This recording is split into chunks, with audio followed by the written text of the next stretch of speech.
LeBron James is a man of controversy, a man so polarizing that every word he says, every move that he makes is picked apart into pieces. And he has been living like this since he was 16 years old. Can you imagine being a sophomore in high school with that much pressure on you and living like this for the next 25 years? I can't do that, Bron. As much money and fame LeBron has, let's not act like his life is all sunshine and rainbows. I feel like I say this every time I do a video like this, but the emergence of shows like First Take, First Things First, The Herd, and even YouTube channels with channels like myself, Dom2K's, Legend of Winnings, and my Korzembas, and others have given people a platform to share their opinions and for them to be heard by hundreds of thousands of people worldwide. Opinions that have the ability to influence very impressionable people. And the danger comes in spreading very flawed arguments and information. And I've seen a decent amount of them when it comes to legends like Michael Jordan, like Kobe Bryant, and especially LeBron James, who, like I said, is arguably the most talked about NBA legend of all time. Now, I'm not gonna sit here and act like I'm devoid of any bias, but I do want to explore some of the myths that I believe people have about LeBron James' career. Not clutch. This idea that LeBron is not clutch is pretty ridiculous, but first let's ask why this stereotype even came to be, and the argument pretty much stems from a one-year stretch from 2010 to 2011. That's it. Out of LeBron's 15-year career, going to be 16 after this season, 12 months caused him to be perceived as a choker in the NBA community. You see, in the 2010 playoffs, the Cavs matched up against the Celtics and were heavy favorites. As a side note, I want to talk about this little mini myth that is kind of within this myth. The Cavs and LeBron were favored that series. People want to revise history and give him a full pass because LeBron had Mo Williams and the Celtics had 4 Hall of Famers. No. LeBron was the reigning back-to-back MVP in the peak of his powers. He led the Cavs to 60 wins, the best record in the East. They had a top 7 offense and a top 7 defense, had the best home record in the league and the second best road record, while the Celtics were considered too old, were the 4th seed and didn't have home court advantage. As a matter of fact, I did some research on the odds on this series and the Cavs were a -500 favorite to win the series going into it. To put that into perspective, that is the same odds that the Spurs had against the Cavs in the 2007 finals. A finals many people, including myself, have given LeBron a pass for because of how lopsided it was. And in the last 3 games of the series, LeBron just outright underperformed. In this stretch, LeBron put up 21 points on 34% shooting from the field, 15% from 3, and 74% from the line, and averaged 6 turnovers a game. And then LeBron went to Miami and 2011 happened. I don't want to go in depth about that again since, it's been talked about so much, but y'all know what happened. So because of these 2 playoff runs in back-to-back years, LeBron has been given this moniker of being a choker and a player that's not clutch.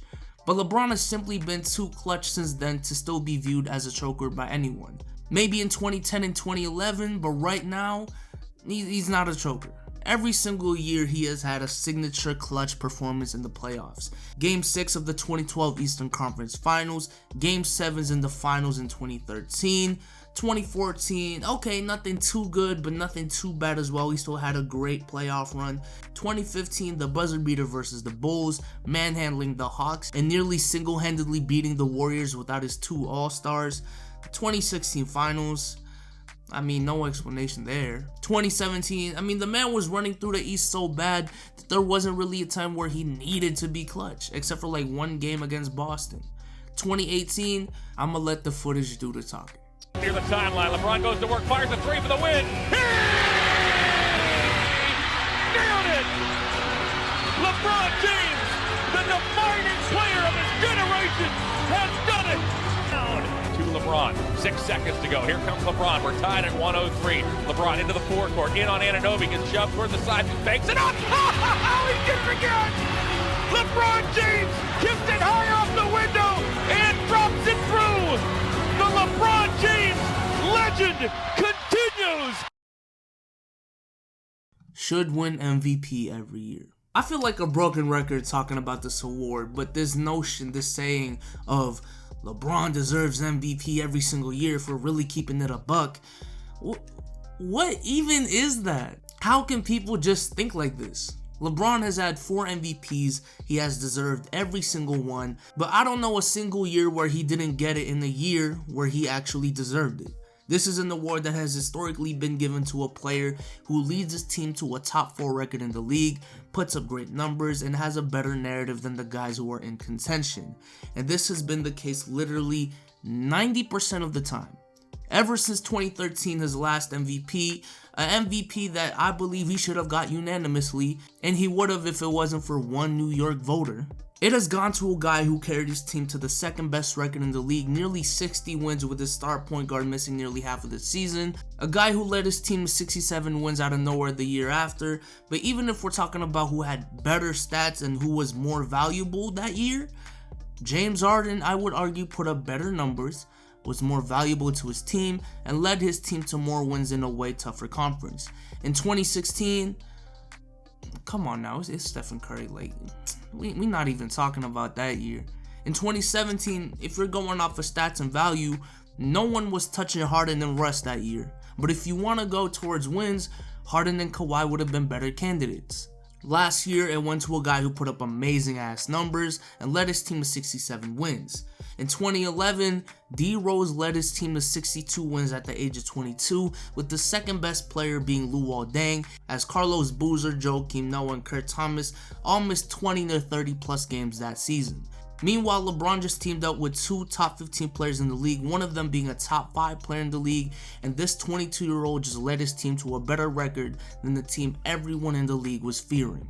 Please name me a year where LeBron got robbed of MVP. The Warriors were made to beat LeBron. The Warriors had to add the second best player in the league to a 73-9 win team to beat one person. I am getting so tired of this phrase because it's so inaccurate.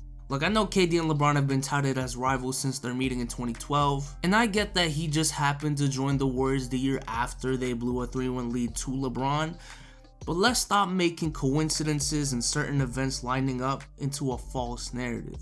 The Warriors did not get KD just to beat LeBron. And as a side note, everyone talks about how it's a team game when it comes to LeBron. What if they got KD to beat the Cavs? Not just LeBron, right? Since it's a team game. But going back to the Warriors, it's not just to beat LeBron. If a player of that caliber is attainable, if a player of that caliber is available, you get him if you can. Period, point blank. And that is what the Warriors did. Now, KD's willingness to go to Golden State is the part that I look at and I'm like, come on, dude, really? Them? But the Warriors just did what any smart organization would do. The Warriors already showed that they had the full capability of beating LeBron and the Cavs back-to-back years. They beat them in 2015, but I know the asterisks and the injuries that went with that run. Although I personally believe that they still would have beaten the Cavs with Kyrie and Love and would have just played differently.